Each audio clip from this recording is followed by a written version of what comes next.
అనేది not only the doctors, the whole public మొత్తం సమస్య. ఇది not only the issue of the medical field, ఇది మొత్తం మన ప్రజల యొక్క. ఇప్పుడు మోడీ గారు కానీ ఈ యూనియన్ గవర్నమెంట్ కానీ మనం తీసుకొచ్చిన పార్లమెంట్ ఏంటి కొత్త చట్టాలు తెచ్చింది. Okay, we are appreciate, but women's అనేది ఉంది. Okay, Bharatiya Nyaya Sanhita whatever it may be కొత్త చట్టాలు తెచ్చింది. Okay, we are appreciating that. మహిళా రక్షణ చట్టాలు, ఉమెన్స్ ప్రొటెక్షన్ యాక్ట్స్ కూడా కొత్త చట్టాలు. అంటే ఎప్పుడో బ్రిటిష్ వాళ్ళు అప్పుడు చేసిన అప్డేట్ ఉంచకుండా కొత్త అప్డేట్ చేయాలి. టెక్నాలజీ చట్టాలను కూడా అప్డేట్ చేయాలి పార్లమెంట్ అనేది. కానీ మీకు మా వల్ల గెలిచింది.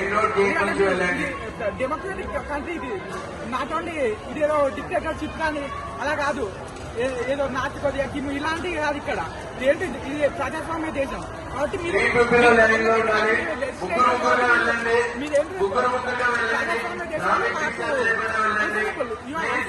People representatives.